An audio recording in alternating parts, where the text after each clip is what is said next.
오늘은 대강절 세 번째 주일입니다.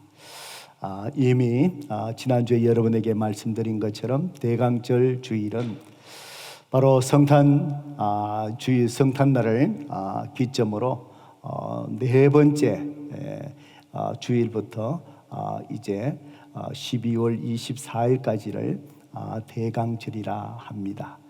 우리 기독교 역사 속에서 이 대강절 절기에는 이미 이 땅에 오신 예수님이 오신 그 의미를 잘 되새기면서 또 앞으로 다시 오실 예수님을 맞이할 우리의 신앙의 자세를 다시 한번 돌아보면서 더욱더 말씀과 또 기도와 경건의 자리로 나아가는 귀한 절기입니다.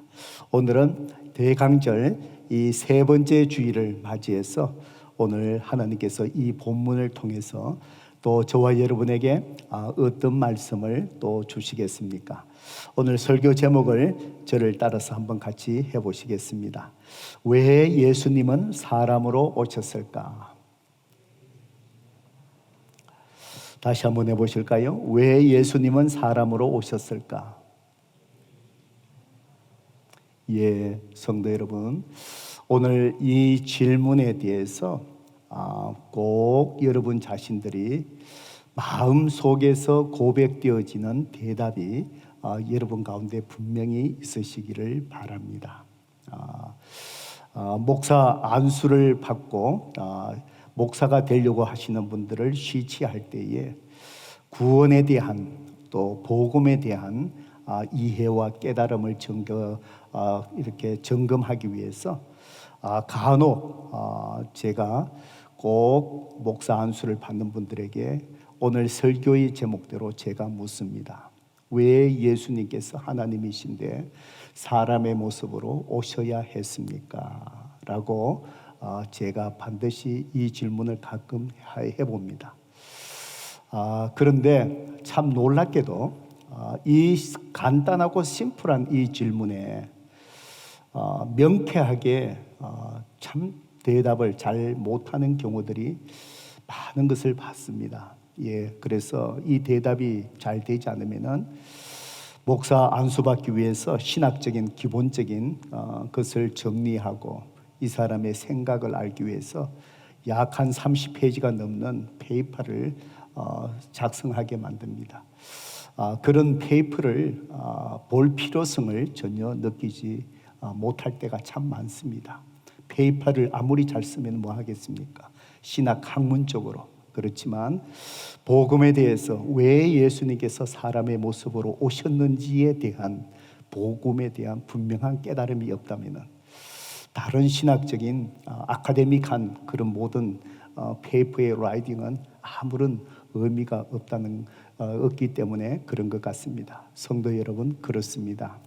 많은 성도들이 신앙생활 속에서 업앤다운이 많이 계시는 분들, 또 믿음의 생활 속에서 지속적으로 가지 못하는 사람들, 또 어려운 가운데서도 쉽게 많이 흔들리는 사람들, 우리 그리스도인들의 근본적인 그 문제에 들어가 보면은 세상의 박한 시련이 힘들어서 그럴 수 있겠지만 그것보다도 근본적인 것이 무엇이냐면은 복음 위에 확실히 서지 못했기 때문입니다.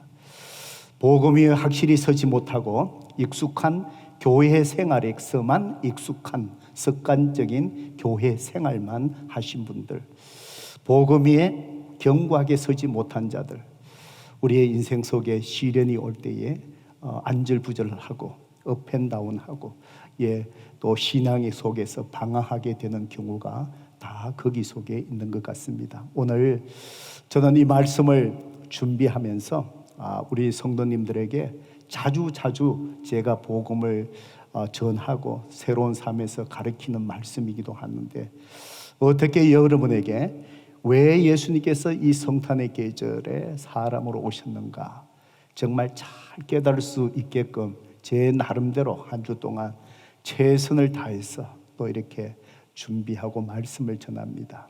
예, 오늘 성령 하나님께서 오늘 말씀 가운데 여러분을 정말 잘 깨닫게끔 진리 가운데 인도해 주셔서 바로 예수님께서 이 사람의 모습으로 오신 이 대강절 절기를 지키면서 정말 구원의 은혜와 기쁨이 정말 여러분 가운데 잘 회복될 수 있기를 주님의 이름으로 축복합니다. 어느 한 가정의 남편이 퇴근을 하고 집에 들어갔답니다. 그런데 엄마와 딸이 TV 화면을 보면서 어떤 영화를 보고 있는데에 들어가 보니까 어머니와 딸이 온 눈가에 눈물이 젖어 있으면서 울면서 감동적으로 그 영화를 보고 있었습니다. 그 영화의 장면은 주인공이 다른 사람을 위해서 자기 자신이 고통당하고 희생당하는 그런 장면이었습니다. 그래서 엄마와 딸이 눈물을 흘리면서 거기에 영화를 보고 있는데 남편이 퇴근하고 들어가도 퇴근해서 돌아오는지 마는지 거기에 신경 쓰지 않고 아랑곳 없이 그냥 두 사람이 TV를 바라보면서 울고 있는 거예요. 남편이 도저히 이해가 되지 않았습니다. 텔레비전의 드라마와 영화를 보면서 울고 있는 어머니와 그 딸이 정말 한심스럽기도 할 정도로 그렇게 느껴졌습니다. 성도 여러분, 왜 엄마와 딸은 텔레비전의 드라마를 보면서 울고 있고 그것을 바라보는 남편은 한심하기 짝이 없는 것으로 이해되지 못한 모습으로 바라보게 되는 이 차이점이 어디에서 온다라고 생각합니까? 그것은 바로 엄마와 딸은 이 영화 드라마를 통해서 그 이야기 속에 들어가 있었기 때문이고, 방금 퇴근해서 집에 돌아온 이 남편은 바로 영화와 드라마의 이야기 속에 들어가 있지 않기 때문에 그들이 흘리는 눈물에 대해서 전혀 이해가 되지 않는 것이고 공감이 되지 않는 것입니다. 성도 여러분, 우리가 이 성탄의 계절에 많은 사람들이 성탄의 참 의미를 깨닫지 못합니다. 왜 성탄의 그 참 의미를 깨닫지 못하는 그 이유가 무엇이겠습니까? 그것은 바로 이야기 속에, 드라마 속에 들어가야만이 그 내용에 공감하며 눈물을 흘리게 되는 것처럼 성탄절의 참 의미를 깨닫지 못하는 사람은 신앙 속에 들어가 있지 않기 때문입니다. 신앙 밖에 있을 때에 성경에서 일어나는 모든 일들, 하나님의 역사와 진리에 대해서 아무런 반응이 없고 무덤덤하고 이해되지 못한다는 것입니다. 이 대강절에 성탄의 참 의미, 주님이 이 땅에 사람의 모습으로 오신 것을 정말 진실되게 잘 깨달으려면은 바로 신앙 속에 들어가야만 한다는 것입니다. 신앙 밖에 있을 때에 절대로 수없이 메시지가 선포되어도 그 메시지를 깨달을 수가 없다라는 말씀입니다. 오늘 우리가 읽었던 이 예수님이 이 땅에 사람으로 모습으로 오신 이 말씀도 신앙 속에 들어가지 못하면은 이 말씀이 무덤덤하게 아무런 감각과 의미가 없어집니다. 그렇지만 신앙 속에 들어갔을 때 이 말씀은 내 눈가에 눈물이 맺히게 하고 내 가슴 속에 감사함과 은혜 속에 내 가슴이 터질 것 같은 은혜 속에 놓이고 정말 내 삶을 하나님 앞에 완전히 드릴 수 있는 그런 삶의 놀라운 결단과 변화가 일어날 수 있는 것, 신앙 속에 들어가게 되면 그것을 깨닫게 된다는 것입니다. 오늘 특별히 요한복음 1장 14절의 말씀, 바로 이 말씀이 바로 그렇습니다. 신앙 속에 들어가서 이 말씀을 볼 때 이 말씀의 의미는 너무나도 큰 은혜의 말씀입니다. 요한복음 1장 14절에 보니까 말씀이 육신이 되어 우리 가운데 거하심에 그렇습니다. 저는 오늘 말씀이 육신이 되어 우리 가운데 거하심에 바로 요 말씀을 저는 오늘 여러분에게 정말 성령님께서 도와주셔서 저와 여러분이 정말 이 말씀을 잘 깨달을 수 있기를 바랍니다. 말씀이 육신이 되었다는 것은 바로 뭘까요? 저와 여러분과 똑같이 사람이 되어서 우리 가운데 거하셨다. 우리의 삶의 현장에 오셨다라는 그런 것입니다. 누가요? 누가 사람이 되어서 우리의 삶의 자리, 저와 여러분과 똑같은 사람이 되어서 삶의 자리에 오신 분이 누구다라고 요한은 기록하고 있습니까? 말씀이 그랬습니다. 성도 여러분, 사람의 모습으로 우리와 똑같은 삶의 자리에 오신 그 말씀은 누구를 지칭하는 것일까요?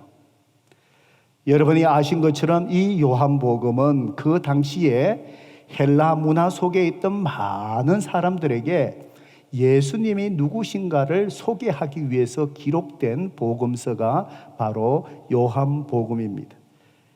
바로 이 요한은 헬라 문화권 속에 있는 많은 사람들에게 예수님이 누구신가를 소개하면서 요한복음 1장, 복음서 1장의 시작을 바로 예수님을 말씀으로 소개하고 있습니다. 이 말씀의 원어, 이 신약 성경이 기록된 원어는 헬라어로 기록되어 있는데 바로 이 말씀은 헬라어로 로고스라는 말입니다. 그래서 요한은 예수님을 소개하면서 헬라 문화권 속에 있는 그들을 향하여 바로 로고스라는 분이, 로고스가 우리와 당신들과 똑같은 사람이 되어서 이 땅에 사람의 모습으로 오셨습니다 라고 소개하고 있습니다. 요한은 왜 헬라 문화권에 있는 사람들을 향하여 예수님을 소개하면서 로고스라는 표현을 썼을까요? 왜냐하면 그 사람들은 로고스라는 말에 익숙해져 있기 때문에 그들이 익숙한 단어를 통하여 예수님이 누구신가를 요한은 소개하려고 했습니다.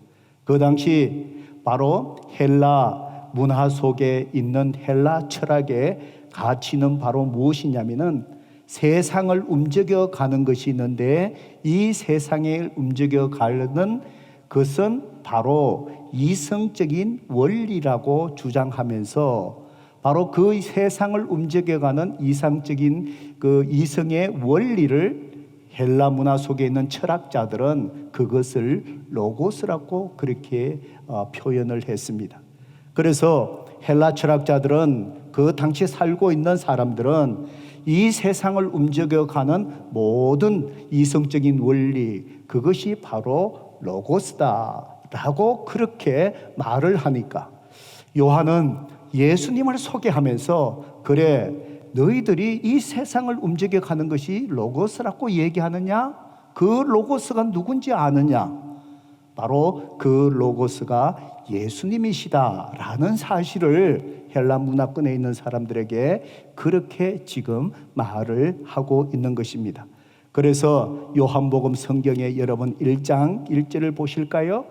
이 예수님을 소개하면서 요한은 바로 처음으로 얘기하기를 태초에 말씀이 로고스가 계시니라. 이 말씀 로고스가 하나님과 함께 계셨으니 이 말씀 로고스는 곧 하나님이시니라. 그래서 그들을 향하여 이 로고스가 누군지 아느냐? 바로 이 세상을 창조하신 바로 본질적으로 이 로고스는 하나님이시다. 그리고 2절 3절을 볼까요? 그가 태초에 하나님과 함께 계셨고 만물이 그로 말미암아 지은 바 되었으니 지은 것이 하나도 그가 없이는 된 것이 없느니라. 바로 이 로고스, 이분은 하나님이실 뿐만 아니라 누구시라고 얘기하지요? 이 세상을 창조하시는 창조시이다, 창조자이시다 라고 요한은 얘기하면서 바로 이 로고스라는 분이 누구신가? 이분이 바로 예수님인데 이 땅에 사람의 모습으로 우리의 삶의 자리에 똑같은 사람으로 오셨다라고 그렇게 설명을 하고 있습니다. 성도 여러분, 이것을 정리하자면 어떤 말씀입니까? 헬라 문화권에 살고 있는 사람들을 향하여 이 세상을 지배하는 것이 너희들은 로고스라고 생각을 하느냐? 바로 그들을 향하여 그 로고스가 누군지 아느냐? 예수님이시다. 그분은 바로 하나님이시고 그분은 이 세상을 태초에 창조하신 창조자이신데 바로 로고스이신 바로 예수님이 우리와 똑같은 사람으로 이 땅에 우리의 삶의 자리에 찾아오셨다라고 이렇게 말하는 것입니다. 성도 여러분, 이것이 바로 지금 우리가 절기를 지키고 있는 대강절 그리고 성탄절의 사건이 바로 이것이라는 사실입니다. 그러므로 성도 여러분, 우리는 성탄절 날짜를 기념하고 축하하는 것이 아니고요. 그래서 제가 오늘 여러분 주보 칼럼에다가 12월 25일이 정확하게 예수님이 태어나신 날이 아니다, 어떻게 해서 그 날을 정하게 되었는가에 대해서 설명을 해드렸습니다.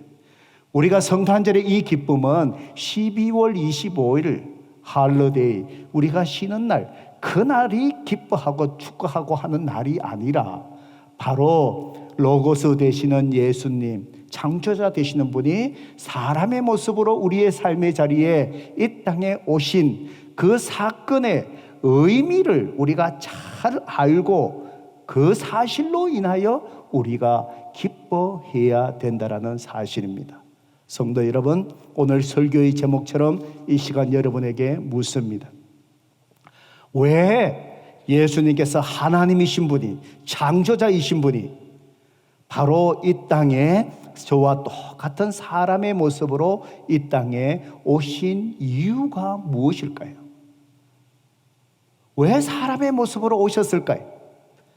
사람의 모습으로 오실 때에 바로 처녀 마리아를 통해서 우리가 이성으로 이해하지 못하는 성령으로 잉태하고, 그것이 바로 하나님이신 분이 인간의 모습으로 오시는 사건이에요. 우리 인간은 하나님의 차원의 모든 일을 우리는 결코 이해할 수 없습니다. 벌레, 개미가 인간의 삶을 어떻게 이해할 수 있습니까? 그와 마찬가지로 우리 인간은 하나님의 차원의 모든 것은 우리의 이상으로 이해되지 못하는 거예요. 하나님이신 분이 이 땅에 사람의 모습으로 오시는 사건, 성령으로 잉태해서 사람으로 오시는 이 성육신의 사건, 이 사건을 우리가 그것을 어떻게 이해할 수 있겠습니까? 앞서 말씀드린 것처럼 신앙 속에 들어와야만이 이해되는 것이지, 신앙 밖에 있을 때 이성으로 아무리 이해하려고 해도 그것은 이해할 수 없는 것이지요. 그것이 인간의 이성의 한계지요. 성도 여러분, 왜 하나님이신 분이 저와 똑같은 인간의 모습으로 오셔야만 한 그 중요한 이유, 그것이 무엇일까요? 오늘 한 가지 이유, 마가복음 10장 45절, 요한복음 1장 12절에서 성경은 우리에게 그 이유를 분명히 말씀합니다. 그것은 다른 것이 아니라 인류 구원을 위한, 좁혀서 저와 여러분을 죄에서 구원하시기 위해서 바로 하나님이신 분이 인간으로 오신, 우리와 똑같은 사람으로 오신 분 예수님, 사람으로 오신 이유가 우리를 죄에서 구원하시기 위해서 무엇이 되려고요? 속죄 제물이 되시려고. 그래서 사람의 모습으로 오셨다는 얘기입니다. 성도 여러분, 여러분들이 속죄의 제물이 되셨다라는 말씀을 수없이 신앙생활 오래 하시면 들어보셨을 거예요. 중요한 것은 속죄의 제물이 되기 위해서 사람의 모습으로 오셨다는 이 사실이 우리의 마음속에, 여러분의 마음속에 깨달아지셔야 한다라는 것입니다. 성도 여러분, 마가복음 10장 45절, 인자가 온 것은 바로 인자, 예수님, 사람의 아들 예수님을 말합니다.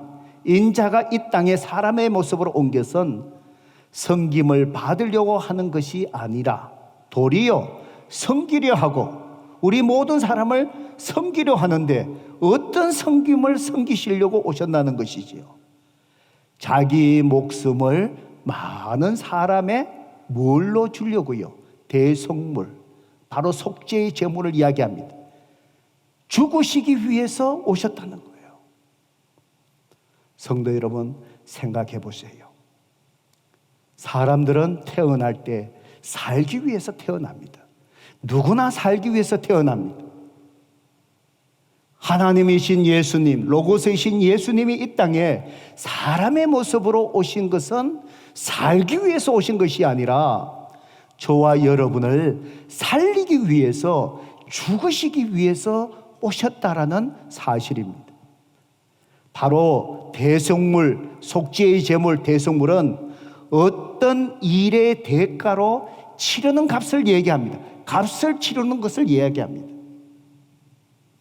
여러분이 차를 운전해 가시다가 여러분이 실수로 다른 사람의 차를 들이받아서 다른 사람에게 피해를 주었습니다. 그렇다면 여러분 어떻게 하셨습니까? 내가 그 차에 피해를 입혔으므로 어떻게 해야 되지요? 보상을 해주어야 됩니다. 값을 치러 줘야 됩니다. 이것이 바로 지금 얘기하는 대속물이라는 거예요. 보상해 주기 위해서 값을 치르는 것. 바로 하나님께서 사람의 모습으로 오신 것은 바로 우리 자기의 목숨을 통해서 우리가 죄 때문에 죽을 수밖에 없는 그 죄값을 치르시기 위해서 이 땅에 오셨다는 것입니다. 성도 여러분, 왜 이것이 중요합니까? 왜 모든 사람이 이 은혜를 누려야만 될까요? 이 은혜를 누리지 않으면 왜 안 될까요? 좀 더 구체적으로, 바로 하나님이신 분이 이 간에 내 죄의 죄값을 치르기 위해서, 죽기 위해서, 대속물로 속죄의 제물이 되기 위해서 이 땅에 오셨다. 직접적으로 여러분과 어떤 관련이 있으세요? 아직 예수님을 믿지 않는 여러분의 부모와 무슨 관련이 있을까요? 주위에 여러분이 사랑하는 사람에게 이 성탄의 계절에 우리 죄를 대값을 치르기 위해서 이 땅에 오셨다는데, 이것이 내 사랑하는 사람에게 도대체 어떤 의미가 있을까요? 왜 중요할까요?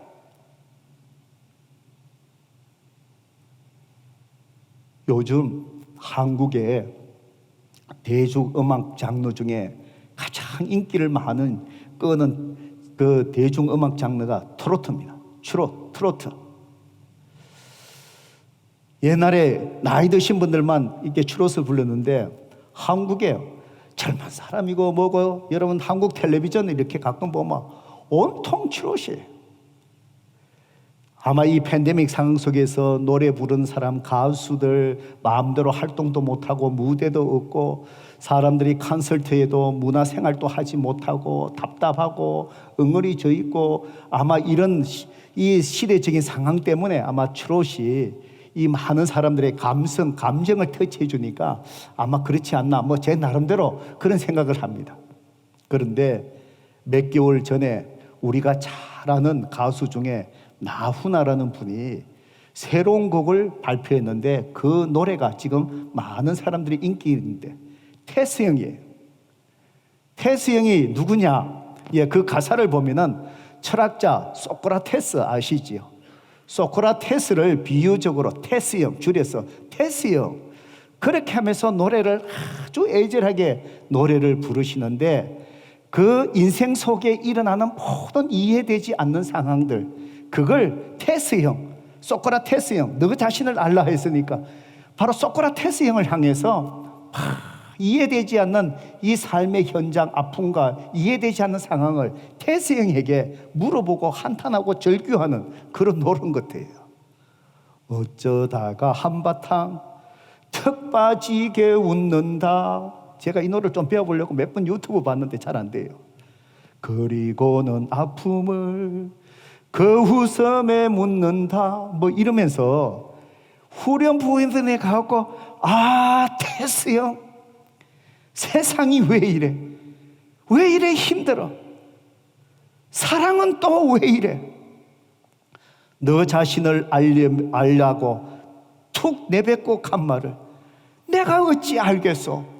테스 형, 막 이러면서 이 상황을 도대체 왜 그래? 사랑은 왜 그래? 이 세상살이가 왜 그래?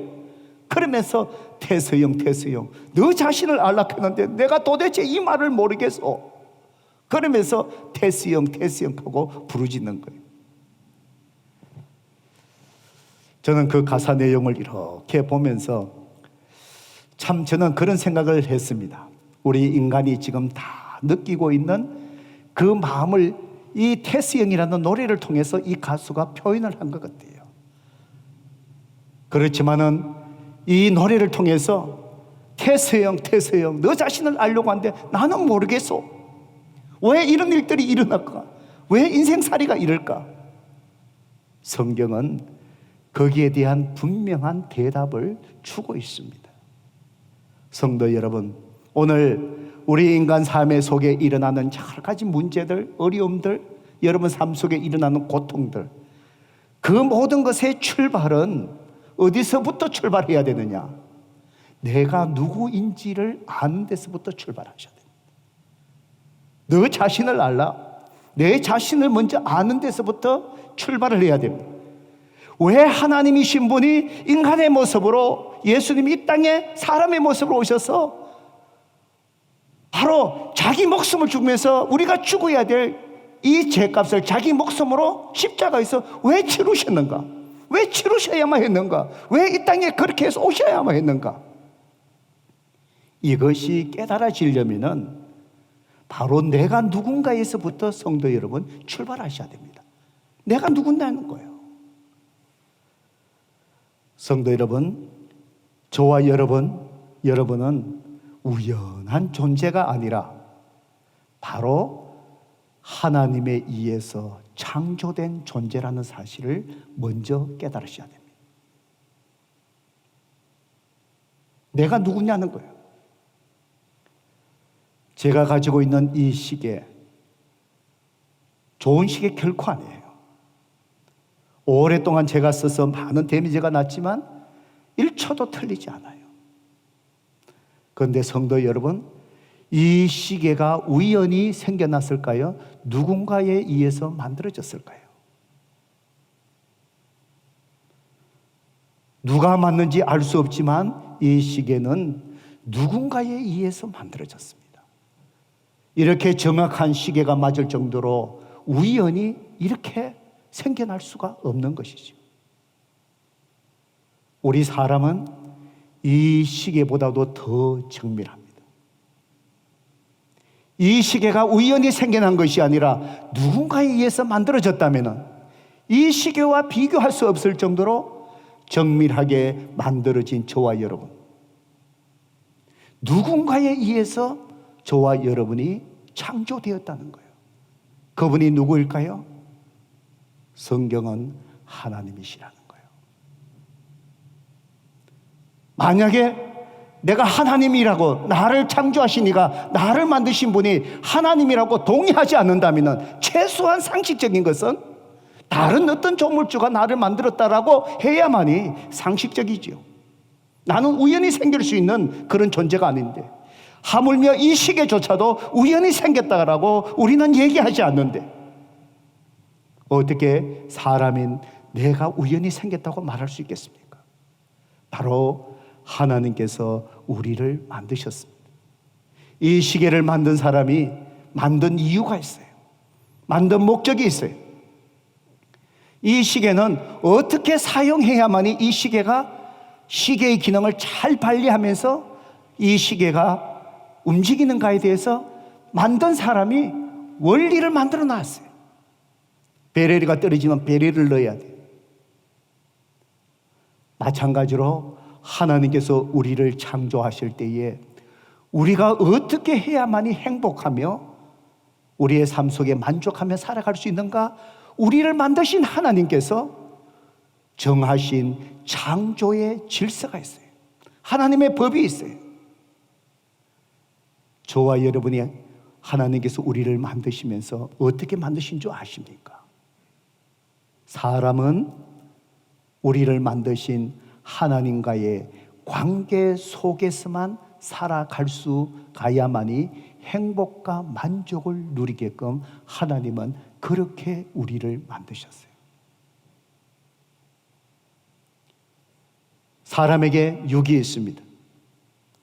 오감을 통해서 바깥에서 일어나는 것, 느끼는 것, 볼 수 있는 것, 우리는 바깥과 교감을 해요. 하나님은 우리를 혼적인 존재로 만드셨어요. 우리 속에 양심이 있어요. 내면이 있어요. 지정의가 있어요. 그것이 사람마다 인격으로 드러나요. 그 내면은 내 자신과 교감을 해요. 소통을 해요.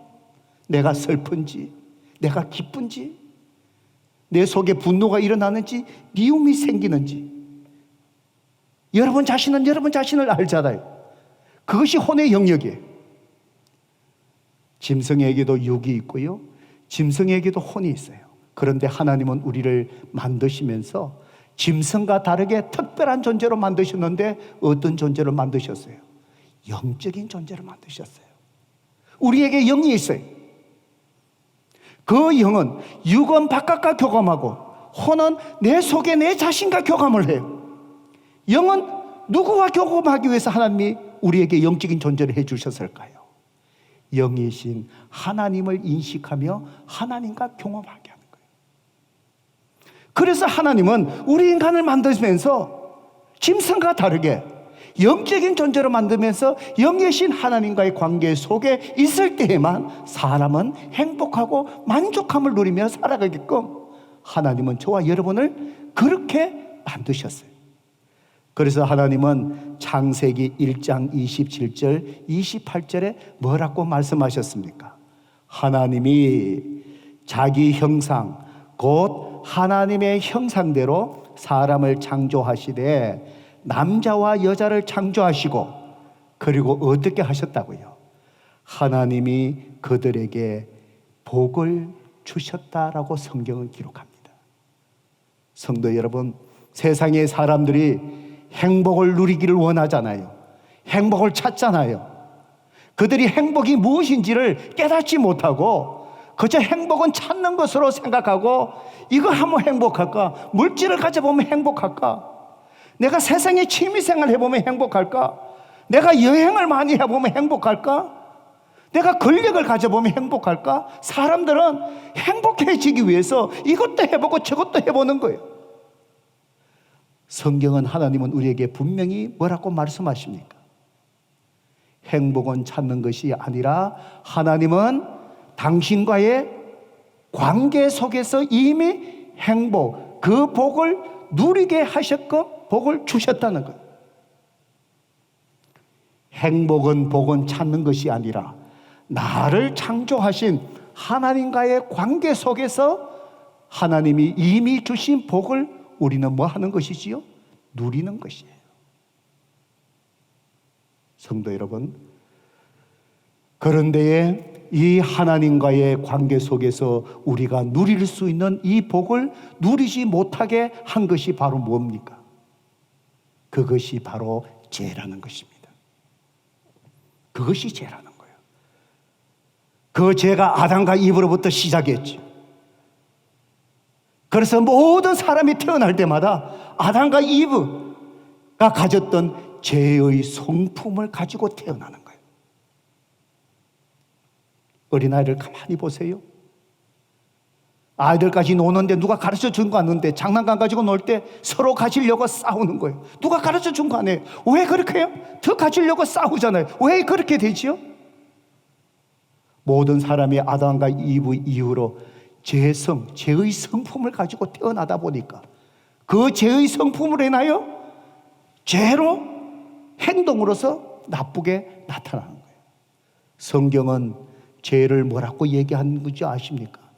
하나님의 법을 어기는 것을 죄라고 이야기해요.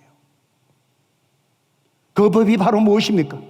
하나님은 우리가 이렇게 살아야 되고 이런 일을 하지 말아야 되고 창조의 질서 속에 살아가야 되고 오늘날 자연이 훼손돼서 우리가 이상기후를 경험하고 있지요.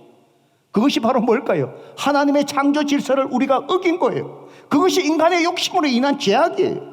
그것을 우리가 지금 경험하고 있잖아요. 우리가 차를 운전해 가는데 모든 차들이 사고 나지 않고 안전을 잘 유지하면서 우리가 차를 타고 편리하게 생활할 수 있게끔 그 안전 사고 나지 않고 안전을 유지하기 위해서 사회가 정한 뭐가 있습니까? 교통법규가 있어요. 교통법이 있어요.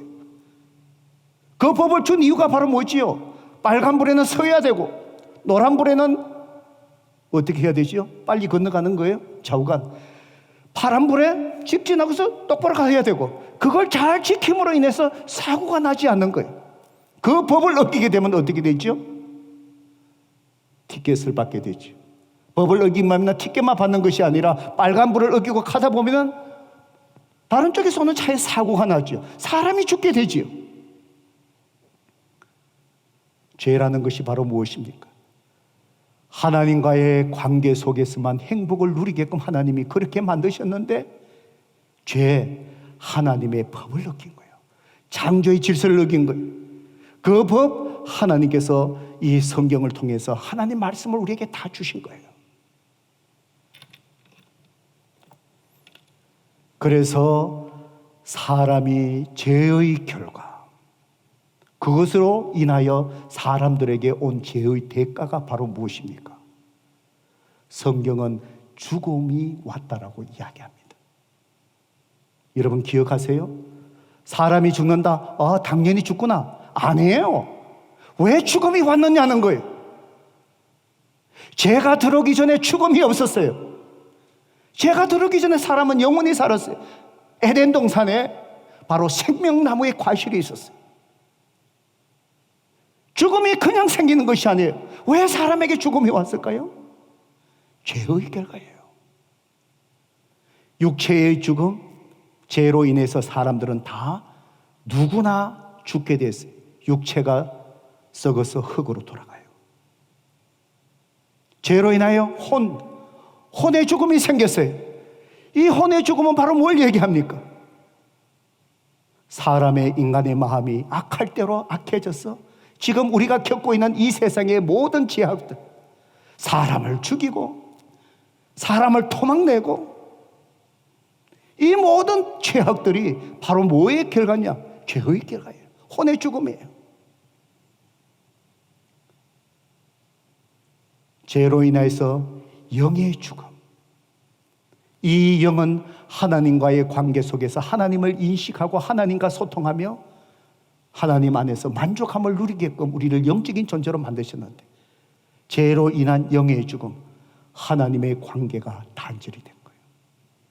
하나님을 인식하지 못해요. 가장 큰 불행이 바로 뭘까요? 이 영적인 죽음의 가장 큰 불행, 하나님 안에서 누려야 될 그 복을 누리지 못하는 거예요. 그래서 이 죄의 문제를 해결하지 못한 사람, 하나님과의 관계가 회복되지 못한 사람, 자기 자신이 스스로 행복을 누리려고 이 세상의 모든 것을 찾아보는 거예요. 물질을 찾아보는 거예요. 가져보는 거예요. 이것도 해보는 거예요. 가져도 먹어도 사람이 만족하나요? 결코 만족할 수 없는 거예요. 성도 여러분, 그러기에 모든 사람에게 인생에 있어서 가장 큰 중요한 근본적으로 해결해야 될 문제가 바로 무엇입니까? 여러분의 비즈니스가 아니에요. 여러분의 건강이 중요하지만 여러분의 건강이 아니에요. 여러분의 자녀가 중요하지만 여러분의 자녀가 아니에요. 모든 사람에게 근본적으로, 인간으로서 근본적으로 해결해야 될 문제가 바로 뭘까요? 죄의 문제를 해결해야 됩니다. 죄의 문제를 해결해야 됩니다. 오늘 여러분 가정 속에 일어나는 그 문제의 근본적으로 파고 들어가 보세요. 죄의 문제. 오늘 이 사회에서 일어나는 근본적인 문제를 파고 들어가 보세요. 죄의 문제. 팬데믹 상황 속에서 지금 어려움을 겪고 있는 이 모든 상황들, 그 근본적인 원인을 파고 들어가 보세요. 어디에서부터 시작됐나요? 죄의 문제예요. 사람들이 먹지만 아니어야 될 야생동물들 함부로 먹기 시작하고, 인간의 욕심, 죄의 문제예요. 성도 여러분, 저와 여러분이 이 죄를 스스로 해결할 수 있습니까? 없습니까? 우리는 해결할 수 없습니다. 여러분이 죄 짓지 않고 의롭게 살 수 있습니까? 아니요. 아니요.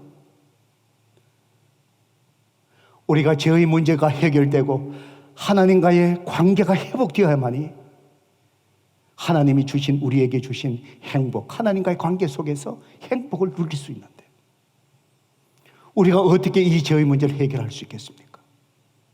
우리 스스로 해결할 수가 없는데, 우리를 사랑하신 하나님, 자기의 형상대로 우리를 만드시고 우리와의 관계 속에서 만족을 누리게끔 우리를 만드신 그 하나님, 저와 여러분을 이 죄에서 구원해 줄 수 있는, 하나님이 하실 수 있는 방법이 무엇일까요? 성도 여러분, 바로 오직 하나님이 하실 수 있는 한 가지 방법, 우리와 똑같은 모습으로 오셔서, 사람으로 오셔서 저와 여러분이 죄 때문에 죽어야 될 그 죽음의 대가를 바로 하나님께서 어떻게 해요? 치르시는 거예요. 치르시는 거예요. 그래서 저와 여러분이 하나님을 알기도 전에, 그분의 사랑도 느끼기도 전에, 이미 하나님은, 우리를 창조하신 하나님이 저와 여러분을 이렇게 사랑하시고 우리가 알지 못한 가운데서도 우리를 죄에서 구원하셔야 하니, 그래야만이 하나님과의 관계가 회복되고, 그래야만이 인간다운 생활, 하나님과의 관계 속에서 행복과 만족을 누릴 수 있는 그 삶의 자리로 회복해 갈 수 있기에, 바로 그 하나님이 인간의 모습으로 저와 여러분의 삶의 자리에 우리의 죄값을 죽음으로 치르시기 위해서 이 땅에 사람의 모습으로 오셨다는 거예요. 요한복음 3장 16절, 하나님이 세상을 이처럼 사랑하사. 성도 여러분, 저는 그 하나님의 사랑, 하나님이 세상을 이처럼 사랑하사, 이 하나님이 이처럼 사랑한 이 사랑을 수없이 설교하고 그 하나님의 사랑을 수없이 표현하려고 하려는데, 하면 할수록 설교가 끝나고 늘어오면 아직도 그 하나님의 사랑을 표현하지 못한 거예요. 다 표현하지 못한 아쉬움이 있어요. 인간의 언어로 하나님의 그 사랑을 표현할 수가 없는 것 같아요. 하나님이 세상을 이처럼 사랑하는 이처럼 사랑이 바로 뭘까요? 죄 때문에 인간이 결코 행복할 수 없고, 죄 때문에 영원한 지옥 속에 살아갈 수 없는 바로 인간의 마지막 그 극한 상황 속에서 우리를 사랑하신 하나님의 사랑, 우리를 향하여 하나님이 하실 수 있는 일이 바로 뭘까요? 이 땅에 나의 모습, 인간의 모습으로 하나님이 직접 오셔서 내 죄를 위해서 대신 죽으시는 거예요. 하나님이 세상을 이처럼 사랑하사. 성도 여러분, 그것이 실감이 되지 않는다면 이렇게 설명을 드리면 여러분이 조금 더 이해가 될 것 같아요. 우리 부모님들, 여러분 자녀 사랑하시잖아요. 내 자녀를 위해서 우리 부모님들 죽을 수 있잖아요. 내 자녀이니까. 내 자녀이니까. 만약에 여러분의 자녀가 세상에 나쁜 죄를 범하고 사형을 선고받았다고 가정해 보십시다. 사형 선고를 받았어. 부모의 마음이 어떨까요? 찢어질 거 아니에요. 저는 제 아들이 어릴 때에 귀에 튜브였는 거, 간단한 거 마취 수술해서 튜브 5분 만에 집어였는 거, 그거 하기 위해서 마취실로 휠체어를 타고 들어갔는데 제 가슴이 찢어지더라고요. 죽으러 가는 것도 아닌데 잠시 귀에 튜브를 넣었는데 그게 부모의 마음이잖아요. 내 자녀가 사형 선고를 받고 죽게 된다. 형장이 이슬로 사라진다. 어느 부모가 몸부림치지 못할 부모가 어디 있겠습니까? 법이 허용하지 않아서 그렇지, 만약에 법이 사형 선고 받은 자기 자식을 향하여 부모가 대신 죽을 수 있다라고 법이 허용한다면 성도 여러분 어떨까요? 이 세상에 자녀를 대신해서 죽을 부모 저는 수없이 많을 거라 생각합니다. 법이 허용하지 않으니까 대신 죽고 싶어도 죽지 못하잖아요. 우리를 향한 하나님의 사랑이 그 이상이라. 죄의 문제가 해결되어야만이 하나님과의 관계가 회복돼요. 그래야만이 정말 하나님 안에서 행복과 그 복을 누리는 삶을 살아갈 수 있습니다. 인간의 모습을 보셔서 주님이 십자가에서 우리가 영화에 본 것처럼, 성경에 읽는 것처럼 그렇게 고통당하며 죽으신 거예요. 그것이 누구를 위하여? 저와 여러분을 위하여. 성도 여러분, 하나님은 저와 여러분을 이렇게 사랑하세요. 이렇게 사랑하세요. 그래서 요한복음 14장 16절에 뭐라 그럽니까? 예수께서 이르시되 내가 곧 길이요 진리요 생명이니 나로 말미암지 않고는 아버지께로 올 자가 없느니라. 주님 외에 구원받을 자가 없대요. 왜요? 내 죄를 위하여 속죄의 제물이 되셔서 나를 위하여 죽으신 분이 누구밖에 없기 때문에 예수 그리스도. 그래서 주님 외에 아버지께로 올 자가 없느니라. 구원의 길이 없다는 거예요. 예수 그리스도 외에 소망이 없습니다. 요한복음 1장 12절 오늘 본문의 말씀이죠. 영접하는 자, 바로 내 죄를 위하여 십자가에 죽으신 구세주 되신 예수님을 영접하는 자, 믿음으로 모셔드리는 자, 그 이름을 믿는 자에게는 어떻게 해요? 하나님의 자녀가 되는 권세, 특권을 주셨다는, 이것이 얼마나 큰 축복입니까? 성도 여러분, 오늘 하나님이 저와 여러분을 이렇게 사랑하고 계세요. 우리가 무엇인가? 오늘 여러분이 힘들고 어려울 때마다 바로 나를 이렇게 사랑하시는 하나님을 바라보셔요. 어떤 위기에 놓인다 할지라도 이렇게까지 내 죄를 위하여 십자가에서 죽으시기 위하여 그 제물이 되시기 위해서 나를 위하여 이 땅의 사람의 모습으로 오신 예수님, 하나님의 그 사랑, 나를 이렇게 사랑하시는 하나님. 성도 여러분, 그분 한 분만으로 우리가 충분하지 않겠습니까?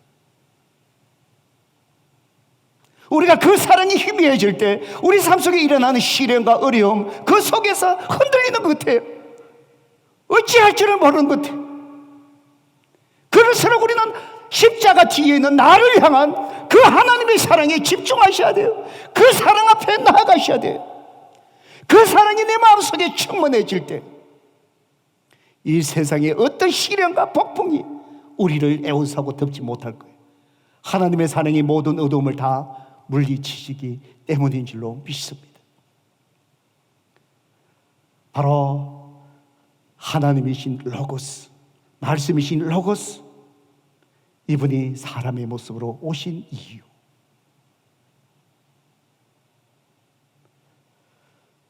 여러분, 저는 찬송가, 좋아하는 찬송가 중에서 314장 내 구주 예수를 더욱 사랑, 저는 이 찬송을 참 좋아합니다. 저는 나중에 하나님이 저를 부르신다면 제 장례식에 꼭 불러달라고 얘기하는 찬송이 바로 314장입니다. 이 찬송가 가사를 쓰신 분이 미국 분인데 프랜티스 여사인데 이분은 여학교 교사 선생님이었습니다. 이분이 작시한 찬송가입니다. 프랜티스 이분이 평소에 참 병약해야 하면서 누워지는 데가 참 많았다고 합니다. 그리고 결혼을 했습니다. 11년이 되던 해에 그 당시에 전염병이 유행을 했습니다. 지금 코로나 바이러스가 퍼지듯이 전염병이 퍼져갔고요. 결혼한 지 11년 만에 자기 아들 둘을 전염병에 죽게 된 거예요. 얼마나 고통스럽겠습니까? 팬데믹 이 상황 속에. 지금 캐롤턴 양로원에 우리 노인분 한 분, 우리 어르신네 지금 코로나 걸렸다. 우리 집사님 자녀들 들어가지도 못해요. 그냥 매니저가 하는 연락을 받고. 얼마나 고통스러운지. 저도 생각가 가슴이 터져요. 지금 상황이 이런 상황이죠. 거기에 이분이 자기 자녀 둘이 전염병으로 죽어버렸어요. 가슴이 찢어지는 슬픔 속에 울부짖고 목사이신 남편의 그 위로함을 받고 성경을 읽기 시작했어요. 그러면서 이분이 성경 읽던 중에 하나님의 사랑을 깨닫고, 이 바로 십자가의 사랑이죠. 사람이 되신, 나를 구원하기 위해서 이 땅에 죽으시기 위해 오신, 십자가에 죽으신 예수님. 그 입에서 이제는 고통이 아니라, 절규가 아니라 찬송이 터져나온 거예요. 이분이 이렇게 고백합니다. 한때 나는 세상의 즐거움만을 추구했습니다. 그것에서 평화와 안식을 얻어보려 했습니다. 이것이 우리의 모습 아닙니까? 그러나 이제 주님만을 바라보니 가장 선한 것으로 주님만을 바라보니 가장 선한 것으로 채워주소서. 이것이 나의 기도 전부가 되게 하소서. 이런 고백을 썼는데 그것이 기초가 되어서 지어진 찬송가가 314장 내 구주 예수. 내 구주 예수를 더욱 사랑 엎드려 비는 말 이들어소서.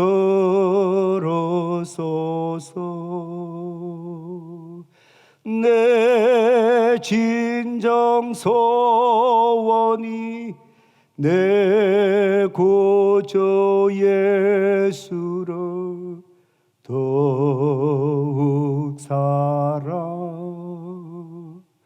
더욱 사랑. 우리 이 찬송 같이 하실까요? 우리 같이 하십시다.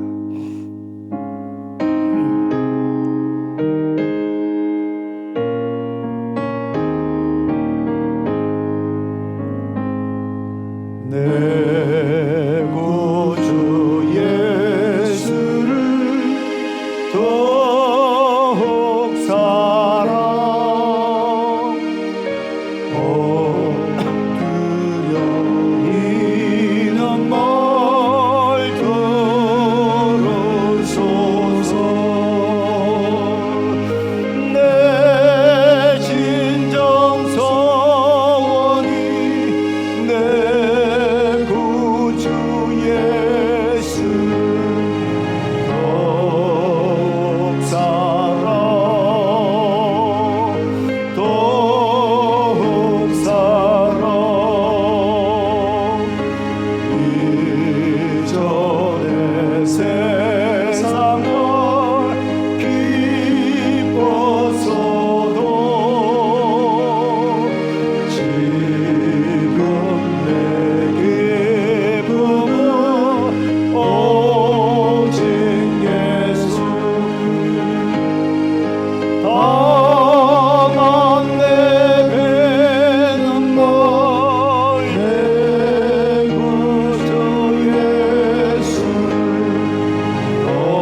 성도 여러분, 하나님이 이렇게 여러분을 사랑하셨습니다. 2000년 전에 바로 하나님께서 저와 여러분을 이 죄에서 구원받아야만이, 하나님과의 관계가 회복되어야만이 우리가 이 땅 속에서 주님 안에 그 복을 누리고 행복을 누리고 주님이 부르시는 날 우리의 본향인 영원한 나라에서 천국에서 하나님과 영원히 살아가야 하기에, 우리를 향한 하나님의 사랑, 죄 때문에 이 죽음 속에 멸망 속에 놓여 있는 저와 여러분, 우리를 구원하시기 위해 이 땅에 사람의 모습으로 오셔서 십자가에서 내 죄값을 다 대속하셨습니다. 그 값을 치르셨습니다. 그분이 바로 예수님이십니다. 우리가 그분을 구세주로 주인으로 마음에 영접하고 믿음을 통해서 예수님이 죄값을 치른 그 죄값이 나의 죄값이 되고, 그럼을 통해서 내 영이 다시 살아나고 하나님과의 관계가 회복되고, 비로소 우리는 내가 가질 때나 가지지 않을 때나 내 인생에 시련이 오나 시련이 오지 아니하니라 우리는 하나님 안에서 주님 한 분만으로 만족하며 풍성한 삶을 누리며 살아가는 것이죠. 이것이 우리를 만드신 하나님의 창조의 질서고 하나님의 법입니다. 이것을 떠나서 우리는 결코 행복할 수가 없습니다. 오늘 여러분에게 어려움이 있습니까? 아픔이 있습니까? 이렇게 여러분을 사랑하시는 하나님의 사랑, 십자가를 바라보세요. 그분의 사랑이, 구원의 은혜가 이 성탄절에 여러분 마음속에 차고 넘치게 하세요. 그 하나님의 사랑이 내 마음속에 충만해집니다. 바깥에 있던 내 인생의 모든 어려움들, 시련들, 그것이 더 이상 문제가 되지 않아요. 오늘 주님 앞에 고백하십시오. 주님 감사합니다. 그 사랑이 너무나 큽니다. 내 인생의 존재 이유 하나님만을 뜨겁게 사랑하며 내가 살아가겠습니다. 주님 한 분만으로 만족합니다. 오늘 이 고백을 주님 앞에 올려드리시지 않으시겠습니까? 그 하나님의 사랑으로 충만해지만 이제는 여러분의 인생이 달라지고 여러분의 환경을 바라보는 눈이 달라질 것입니다. 이 시간 우리 하나님 앞에 그런 고백을 하나님 앞에 올려드리십시다. 기도하겠습니다.